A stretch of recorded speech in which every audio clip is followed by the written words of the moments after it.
मेरे किसान भाइयों, बकरी पालकों, मैं आज बताऊंगा कि बकरियों में परजीवी क्या नुकसान करते हैं और कैसे इनको रोका जाए। परजीवी दो किस्म के होते हैं। एक तो बाह्य परजीवी जो ऊपर रहते हैं, उसके चमड़ी पर बालों में चिपके रहते हैं और उसका खून चूसते रहते हैं और इस तरह से उसमें चमड़ी के कई रोग, खाद, अपरस, दाद, एक्जिमा, ये सब हो जाता है और जानवर परेशान रहता है, उसका खून चूसते रहते हैं, धीरे धीरे जानवर कमज़ोर होकर के मर जाता है। और अंतः परजीवी जो उसके अंदर होते हैं, उसके अंदर भी कई किस्म के होते हैं, जैसे गोल एस्केरिस तमाम होते हैं। तो इस तरह से वो उसके अंदर से खून चूसते हैं, उसके भोजन को पचाने में उसमें भी कई तरह की बीमारी होती है। एक तो उसका खाना नहीं पचता है, पेट में दर्द होता है, पेट में सूजन होती है, पेशाब में पीलापन होता है, पेशाब बहुत होता है, पैखाना भी पतला होता है। आज जानवर परेशान रहता है, कभी कभी जानवर इसके चलते भी जानवर मर जाता है। तो इन दोनों किस्म के परजीवियों से हमें बचाना चाहिए। बरसात में तो परजीवी ज़्यादा हो जाते हैं, बाह्य परजीवी, अंतर परजीवी ज़्यादा हो जाते हैं। बाह्य परजीवी लगते हैं, इसमें किलनी, जूं, अठैल और ये आपका जोंक, ये सारे चीज़ होती हैं जो कि उसके चिपक जाती हैं। जोंक तो बड़ा नुकसान करती है। जोंक जैसे चिपक गई कहीं, उसे खाली स्थान है, बाल वाला स्थान है थन के पास या उस पर पैखाने के पास या नाक में, ये कान में चिपक गई तो उसका खून चूसती रहती है। तो ऐसा रासायनिक पदार्थ उसमें लगा देती है कि जिससे उसका खून बहता रहता है और खून रुकता नहीं, खून उसका गिरता, जानवर परेशान रहता है। जोंकों के लिए तो बड़ा आसान है, आता है एक पाउडर भी आता है, जो पाउडर उस पर लगा दिया जाए तो जोंक छोड़कर चली जाती है, गिर जाती है, मर जाती है। और दूसरा चीज़ देसी नुस्खा ये है कि नमक, उसमें नमक का पाउडर बना करके उसके ऊपर जहाँ लगी वहाँ छोड़ लगा दिया जाए तो छोड़ करके निकल आती है। अगर मान लीजिए नाक में घुस गई है या उसमें पानी में पेट में चली गई है, अगर हमें अंदाज़ा हो गया जिससे पेट में जोंक चली गई है, तो इसमें भी हम नमक का पानी पिलाते हैं, उसे नमक के पानी से धोते हैं तो वो उसको भी आराम मिलता है। और किलनियों के लिए और जूं के लिए इसके लिए तमाम दवाएं आती हैं, देसी दवाएं भी हैं। देसी दवाओं में तो आप उसको बहुत से लोग लगाते हैं। एक तो आता है वो जिसको हम लोग कहते हैं आम के पेड़ के नीचे होता है, चौड़ी चौड़ी पत्ती होती है, लोकल भाषा में उसका अलग अलग नाम है। उसको भी पानी में उबाल करके आप अकर से उसके पानी से धो सकते हैं। या और भी लगाते हैं, गांव में किसान डीजल उजल भी लगा देते हैं। तो ये सब नहीं, अब कुछ अंग्रेजी दवाएं आती हैं जैसे बुटाक्स है और तमाम दवाएं हैं, और किटिरोज है, तमाम इस तरह से किलनी मार है, किट मार है, और तो इस तरह से तमाम हैं दवाएं, जिनको भी आप चाहें वो आप लेकर के पानी में घोल करके उनके मात्रा अनुसार, कंपनियों का अलग अलग डोज होता है। जैसे कुछ दवाएं तो ऐसी होती हैं कि 1 लीटर पानी में 1 ml डाल दिया जाता है, उसमें जानवरों को उससे हम धोल देते हैं। अगर हमारे पास कम जानवर हैं तो बाल्टी में या किसी ऐसी जगह घोल देते हैं, जिससे हम जानवरों को उससे धोल देते हैं उसके शरीर को, और किलनियाँ साफ हो जाती है। नहीं, हमारे पास अगर बड़ा फार्म है हमारा जिसमें ज़्यादा बकरियाँ हमारे पास हैं, तो उसको हम एक टैंक में बना करके टैंक में पानी भर देते हैं। उस पानी में हम पानी के उस कैपेसिटी के हिसाब से जितना पानी है, 1 लीटर में 1 ml के हिसाब से दवा डालते हैं। उसमें एक एक जानवर को डिप कराते जाते हैं, उसमें डुबाते जाते हैं।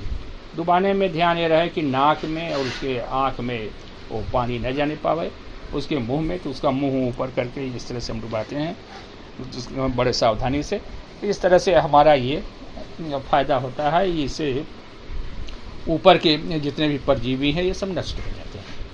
दूसरी चीज़ ये कि जहाँ पर हम जानवर बांधते हैं वहाँ पर भी हमें सफाई करनी जरूरी है। नहीं तो हम तो जानवर के शरीर पर से हटा दिए परजीवी और उसके अंदर वो पड़े ही हैं, वहाँ उसके जहाँ बांधते हैं।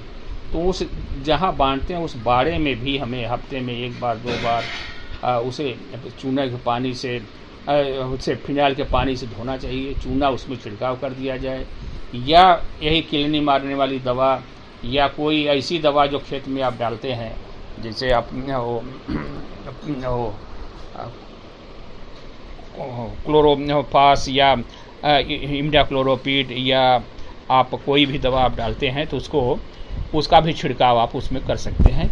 और तीसरी चीज़ है नाद, जहाँ पर आप खिलाते हैं उसमें भी आप इसका छिड़काव कर सकते हैं। नाद की सफाई, नाली की सफाई, इसकी भी सफाई हमें बहुत ही ज़रूरी होती है कि जिससे हम ये नाद भी साफ़ हो।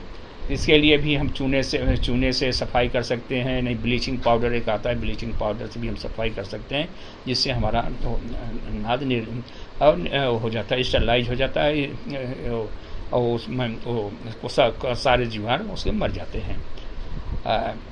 तो इस तरह से हम इसको बाहर के परजीवी को हम नियंत्रण कर सकते हैं। अंदर के परजीवी ऐसे होते हैं, इनका प्रभाव ये होता है कि ये खाने में, इससे खाना हमारा प्रदूषित है, दाना दे रहे हैं प्रदूषित है, चारा दे रहे हैं वो प्रदूषित है, उसमें कोई फंगस लगा है या उसमें वो वर्म्स के वो अंडे चिपके हुए हैं, इस तरह से वो जानवर के पेट में चले जाते हैं और जानवर के पेट में डेवलप करते जाते हैं।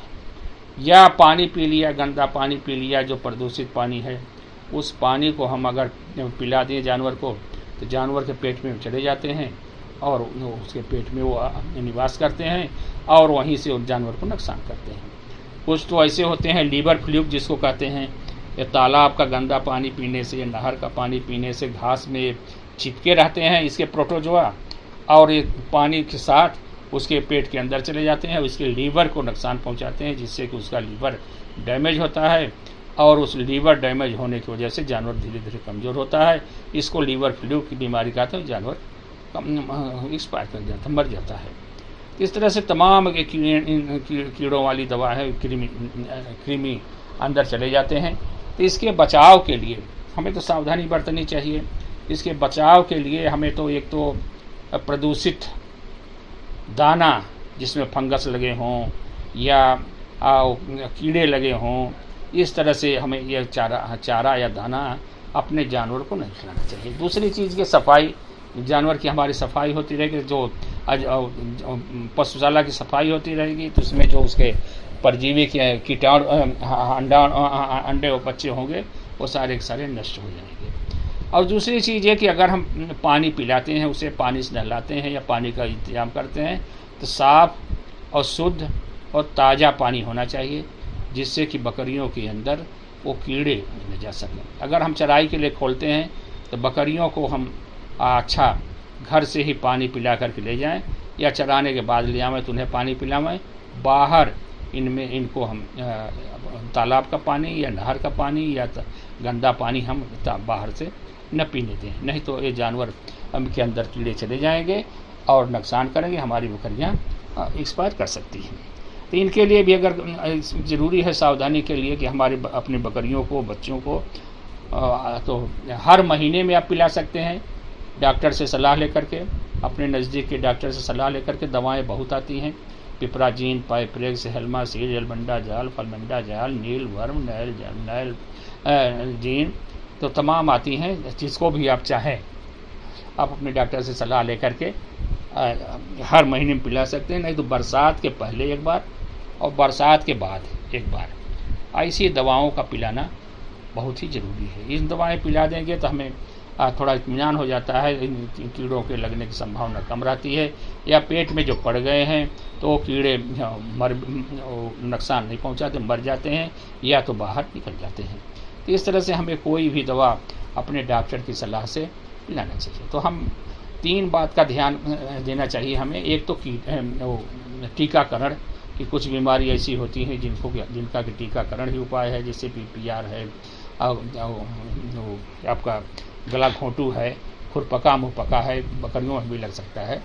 तो ऐसी बीमारियां हैं, इंट्रोटॉक्सिक वो है, टक्सिया, तो इसका भी एक आता है, इंजेक्शन आता है या टीका आता है, इनका भी टीका हमें वैक्सीन लगवा देना चाहिए, जिससे कि हमें ऐसी बीमारी जो खतरनाक बीमारी है इससे बचा हो जाए। दूसरी चीज़ है कि कीड़े वाली दवा देना चाहिए।